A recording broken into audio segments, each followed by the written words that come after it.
It takes lots of backbone to make one of these, real dinosaur bones. Millions of years old are used to make life-size replicas. You'll find these fossil facsimiles on display in museums.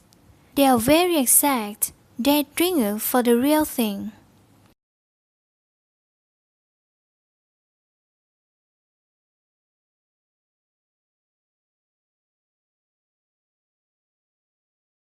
The dinosaur looms large once again, brought back to life thanks to an evolution in casting techniques.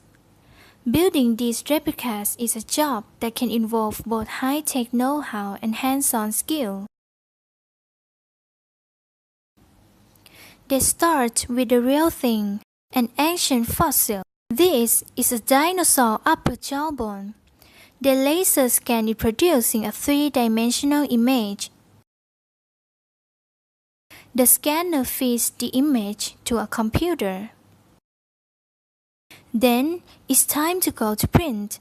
But this isn't an ink and paper job. This tray is filled with plaster powder. The printer outlines the jawbone shape with a liquid hardener. The result is this plaster cast of the jawbone.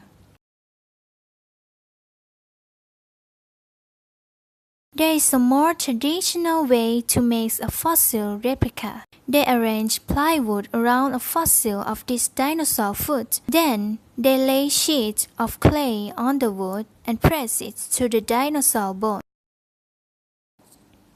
With a clay pick, they make a 90-degree angle at the bone to give it a clean line. Using more clay, they build a spout and a riser at one end of the bone. They add an ID number into the clay. Then, they paint liquid rubber onto the fossil and the abutting clay.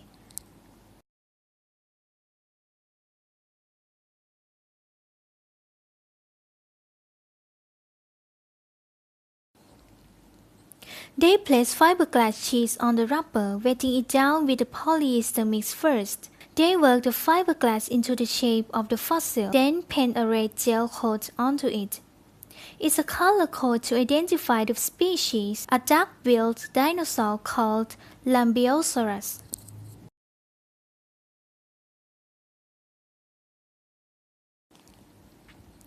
Now they have one side of a mold. When both sides of the mold are fabricated, they pair them up, and this fossil mold is complete. The rubber layer inside picks up the fossil detail, while the outer fiberglass one will hold the rubber rigid as they pour a polyester and water mix into the spout.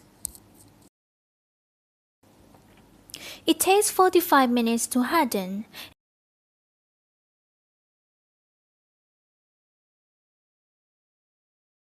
And now it's time for the big reveal.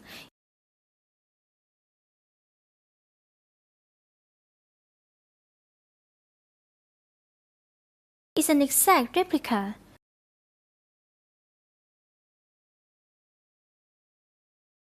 Next, they form part of the skull. They make this part with hollow fiberglass instead of solid polyester. This will ease the load of the steel framework later. All the larger bones are cast with hollow fiberglass of weight issues.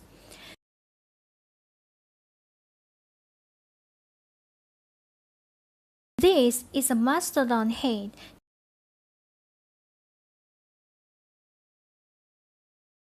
They mold up to 300 pieces to produce these ghetto replicas.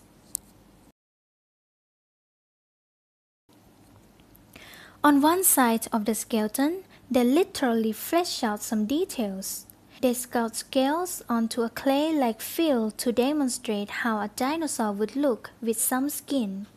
The other side remains bare bones to give the viewer an inside look. A little glue completes the spin work.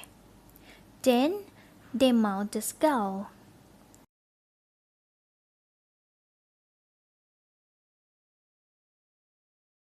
When the front legs go on, this two-sided fossil is ready to go. It's a real museum piece.